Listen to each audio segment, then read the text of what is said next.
Restore Thrive, Dr. Tim Cummings, and we are here talking about the CrossFit Open. 19.3 is here, and we are going to talk about the things that are most important for you to not only survive, but to burn it down. So what we're going to talk about first is just our general thoughts of the workout. And this is a just basic 10-minute time-capped workout, 200 feet of a single arm dumbbell overhead lunge, 50 dumbbell box step-ups, 50 strict handstand push-ups, and a 200-foot handstand walk. So at a 30,000-foot view, what we're looking at here in the first part of the workout is a lot of work for your legs and a lot of single leg work, which means you've got to be open through your hips to get in and out of those lunge and step-up positions. The second piece is this is a real challenge for overhead shoulder position, obviously with the overhead lunge, but the same thing with the handstand push-ups and the handstand walk. You've got to be able to, in that strict position, get your arm all the way up where your shoulders even with your ear, your thumbs rotated back, that elbow's in line. If we flare out like this and don't lock out in that handstand push-up or try to lunge and have a soft elbow, that shoulder is going to start to give out early because that's an unstable position. So one of the things we want to think about is, do we own that in range of motion through our shoulder? Can I get my elbow straight, my arm all the way overhead, my thumb pointed back? And if not, I need to warm that up in my warm-up to make sure that I've got that stable shoulder position, which is really going to be tested here.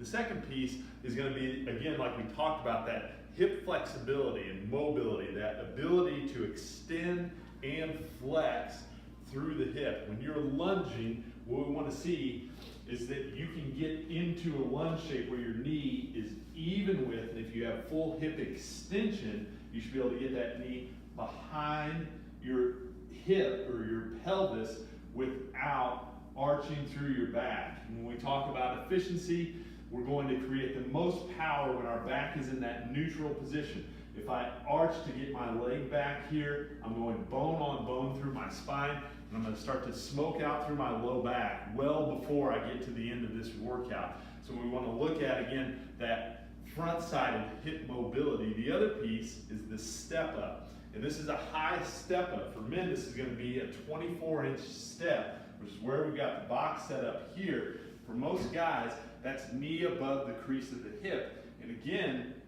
if we're not mobile through the hip, the next closest joint that's going to suffer and try to take the load is my back. Because if I can't pull my knee up past the crease of my hip and keep my back straight, if I have to round to get my leg up there, I'm loading my back every rep as I step up. So we're going to give you guys 2 quick things to open up your shoulders, the front and the back of your hips with some just easy motion. We'll start over at the rack. We'll grab a band, put that over the pull-up bar, and you're going to put your hand in the band.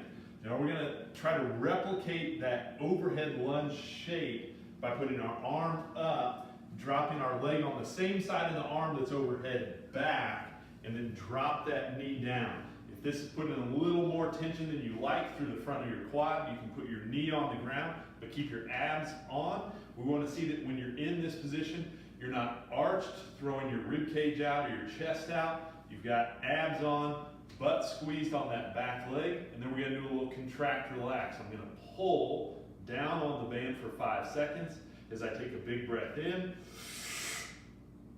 And then from there, I'm going to let my arms straighten out, the band pull me back, exhale, keep the abs on, butt squeezed. You should feel that opening all the way through the front side of your hip. You're going to feel this a little through what we call your lateral seam, and maybe even through the back of your shoulder and upper arm. You should be able to hold this position easily for 10 to 15 seconds, then contract again, breath in,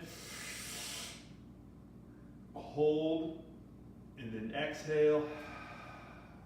Let it pull you back. Stay on through your midsection. Keep that butt squeezed. And we'll do that one more time to try to get 3 reps on each side.